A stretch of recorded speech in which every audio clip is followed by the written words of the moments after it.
From the Edge of the Web studios, here's what we're looking at this week. We've got Traci Reuter. Look at me, I did it again. Reuter online with us, and we're going to be going over the digital marketing news here. From Android Police by Jules Wang, fake Google Map listings are weaponized to kill real businesses and confuse you. Now check this article out. This is pretty intense. Is that for as long as Google Maps have been around, there's always been fake listings out there. The most notable example was a scam where a centralized operation would mass produce fake locksmith listings to be able to jack up prices. They're advertising low rates, and then they can actually jack up prices for the poor sods left out of their house or car. I mean, they get desperate out there. Well, there's a number of these type of initiatives of just flooding the Google Maps with fake listings. The Wall Street Journal took in a few case studies about how and why Google Map listings are faked and to what effect. For example, addresses can be gamed for a business to be placed near or the same location as a competitor. We've seen that here at Site Strategics with some of our own optimization that we're doing for our clients. There's a number of drop-in fake listings trying to suck away that brand's clout, regardless if they have a location there. In another case, companies bid for top position in search results, the biggest source of referrals for many businesses. So one victim of a deception had paid marketers tens of thousands of dollars to increase visibility of his two Chicagoland junk car buying businesses on Google Maps. The marketers then turned around and demanded half his revenue, which he refused to do. Then they flooded the app with fake listings, leaving him only about half the inquiring calls he used to get and the balance sheet full of red ink. So there's a lot of attacks that are going on. And scammers have been aggressive in keeping this continual inside of the Google Maps. Now, we have talked about the spam side of Google Maps and Google My Business for a number of shows, and I'm very disconcerted that there's not enough filtering, not enough verification of these listings even today, because there are so many hoops you got to jump through to be able to get these map listings authenticated, but they're still gaming the system. It really looks like an unmanned turret out there in the Google Castle, and there's still a lot of exploitation that's happening. Traci, what do you think about this constant spam in the Google Maps space? Well, I mean, first of all, the article in itself, it leaves me feeling so disgusted. As a professional marketer, there are people out there using our powers for evil. You know what I mean? I think it's terrible. And there's a couple thoughts that I have about the whole thing is, a few years ago, I helped a friend who owns multiple locations here in Colorado. And it was really difficult for her to get her Google Maps and to get all that done. And so I don't understand because, if you think back to a few years ago when, we had the Google Slap and Penguin and Panda, they've got the technology. So I don't understand how this can continue to happen because it just seems to me that Google should be able to control this significantly better. This is awful. And I think it's the less savvy business owners, the ones that are old school. I mean, if you think about it, right, this was a junkyard in the Chicagoland area. I used to live in the Chicagoland area. A lot of the blue collar, they don't get the digital side of things. And so I think that's just unfortunate because this should never happen. This should never have to happen to a business owner. So. No, and local services are in high demand, and the tools and the entire the topography that Google's putting in front of you now from a search engine result page, it's all localized. It's all a mashup of local services, and it's really getting continually exploited, and it obviously it shouldn't be, just like you're saying. Well, the other thing too is you think about this, that's really disconcerting for me is that, Yelp, right? If you look at the local, and I don't do any local business, but anybody who does knows that Yelp basically essentially blackmails companies to have to buy back their reviews. And so I've stopped using that, and I've started going to Google Local and going to those things. And now hearing this is like, well, gosh, it's just really, it's a dark side of the digital marketing space that I'd like to see Google step up and fix this now. Yeah, and exactly. You'd expect it to be a little bit more mature than that. So there is a number of episodes we've done regarding this type of spamming inside of the Google listings. I keep on going back to wondering whether or not this is a Google monetization play, that at some point in time it's going to get so trashed up there that you'll be able to. I mean, there's already advertising in the local space. We already know that, but be able to get to a space where, if you want to be separated from the pack, if you want to have those garbage listings put away, then pay us X amount of dollars, and we'll then make sure. It's almost, I don't want to say that Google's in the extortion racket, but I mean, this is business. Yeah, that sounds an awful lot like South Boston in the early 90s. That sounds terrible. Yeah. Well, I mean, it was kind of a tee up to this next article from Axios from Kim Hart. Bipartisan senators want big tech to put a price on your data. Senators Mark Warner, Democrat of Virginia, and Josh Hawley, a Republican in Missouri, have introduced on Monday a legislation to require Facebook, Google, Amazon, and other major platforms to disclose, get this, the value of their users' data, as first reported last Sunday evening on Axios on HBO. The bill will actually require companies that generate material revenue from data collection or processing to provide an assessment of the value of the data once every 90 days. Okay, who's taking bets on this? That the big tech is actually going to be able to show the value of their consumer data to the public. Any thoughts there? Oh my gosh, so many. I did a really brief stint back in my corporate days before my agency, and I worked for a company called Dun & Bradstreet. I don't know if you've heard of them, but they're sure have. Pretty big data company. And data's been, if you look at like AC Nielsen, you look at all these things, people have been collecting consumer data for years, for decades. Yep. And this is nothing new. And I always find it interesting that we as consumers, we get so offended that they're collecting our data, but when data actually makes our experience on the platforms better. Right. So, I don't know. I think this is, I think honestly, Facebook and Google, they're not social networks and search networks. They're data companies. First and foremost, so, and I don't know, for some reason that offends us. It doesn't offend me as a marketer. I think it's great. And when you understand it, if it's done right, and don't get me wrong, Facebook has done a lot of things that make me wonder some days why I do what I do. But if data is used properly, it actually makes the experience for all of us better. Absolutely. So I don't know. I mean, I don't know how they're going to ask people to actually put a value on it. Like, I don't see that that's even remotely possible. No. How you would calculate that? That's ridiculous. It is ridiculous, and furthermore, what's even more ridiculous? Got to listen to this. The legislation actually introduced on Monday. It is quoted as to be titled "Designing Accounting Safeguards to Help Broaden Oversight and Regulations on Data Act," or Dashboard. Now, they literally created this title. Say, okay, let's go fire acronym first.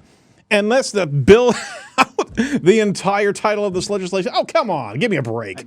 You know what it sounds like? It sounds like an opportunity to create a tax. To tax them on the value of the data. Like that's what I hear when you read. Oh my gosh, you better believe it. The dashboard tax. I feel like they do that all the time too. Like everything has to have an acronym. Yeah. Right? It's just, Oh, it's terrible. I mean, I read that and I literally went through it twice going, you've got to be kidding me. So one, you better believe that the data companies are not going to be forthcoming with any type of evaluation of their consumers' data. Two, you've got this Dashboard Act that sounds like it's from freaking Marvel Comics. Not DC, mind you, Marvel.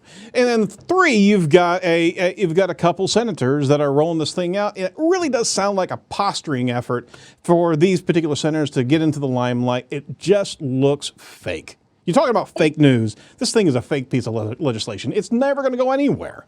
And it's legislation by people who probably don't even know how to send a text message. That would just be my guess. Oh, it's the tubes, right? It's all the internet and the digital tubes to be able to send things in different spaces.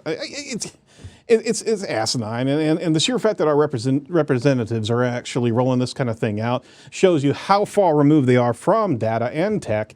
And I mean, they're just taking pot shots at big data. Now, there are some major issues in big data, and yes, major issues in deciding what type of content we should see, and that should be in one way, shape, or form evaluated. But I mean, you don't go into their piggy bank and try to get some sort of evaluation of the consumer's data. I'm sorry. Well, and I don't think they'll ever want to show it either, because I'm thinking back to when I first subscribed to Hulu, and I was tired of those ads. Yeah. And I found out for just a few dollars a month I could not have those ads. if Facebook comes back and says that my data is only worth $20 a month, Yep. I'm going to say like, all right, so where do I pay $20 a month to never see another ad on social media? Amen. And Facebook knows that people might want to do that, and I think they definitely want to get away from having that number attached to it. Yeah, they were suggesting between $5 and $20 evaluation, and that's a heck of a lot more than that from the life cycle or the lifespan of a consumer. But yeah, if all of a sudden there's a price tag, and I don't want my data shown, I'll pay that $20. Right? Yeah, either that or to get an ad-free experience, like $20 a month seems like a fairly low price. But All right. And that's a whole nother can of worms. Like, That we don't really even know is. that one.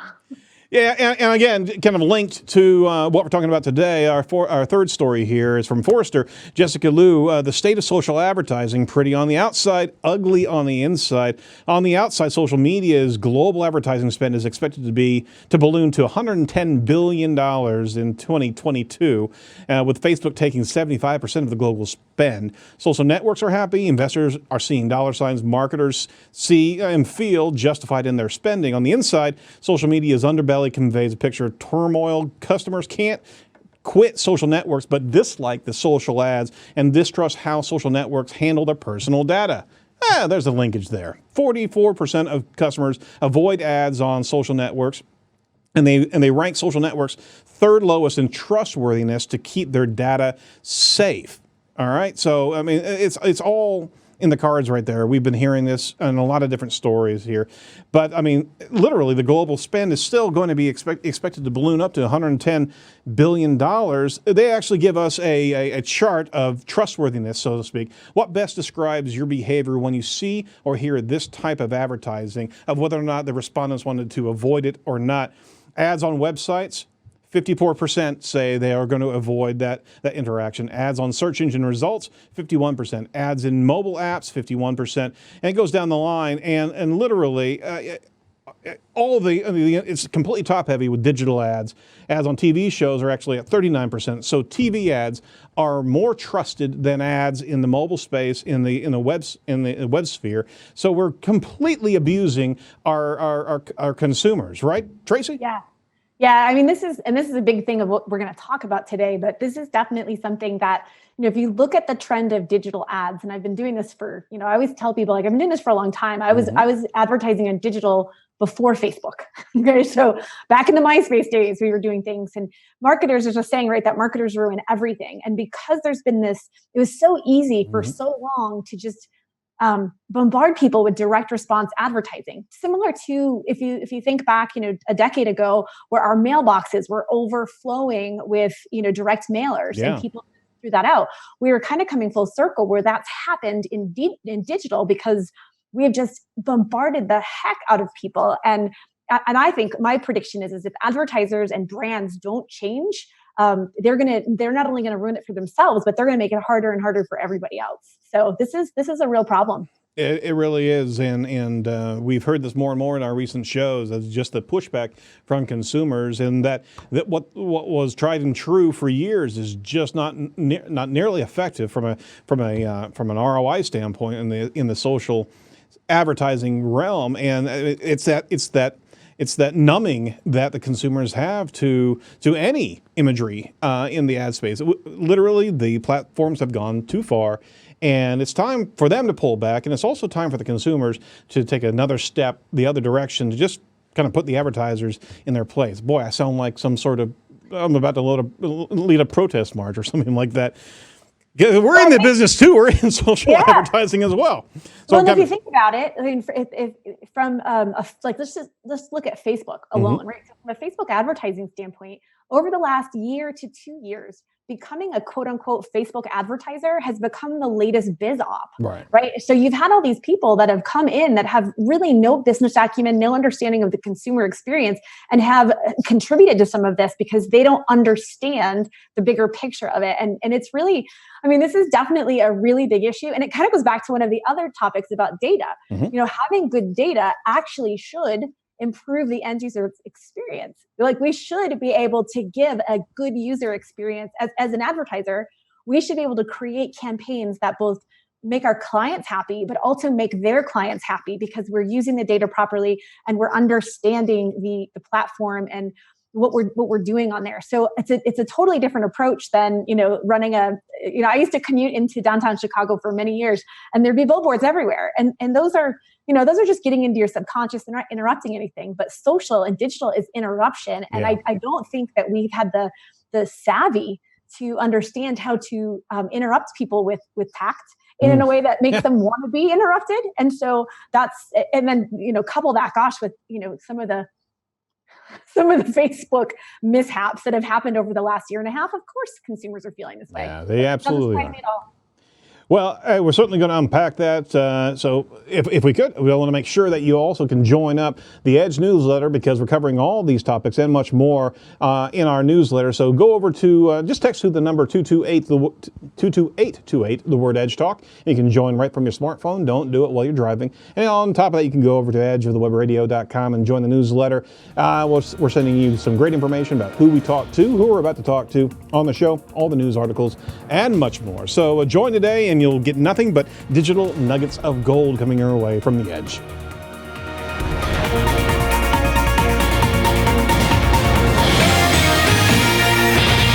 Thanks for watching. If you'd like to see more of our content, or especially more of this week's featured guest, including a full-length interview, head on over to YouTube and search for Edge of the Web. Be sure to like, subscribe, and hit the bell if you want to see digital marketing news as it happens.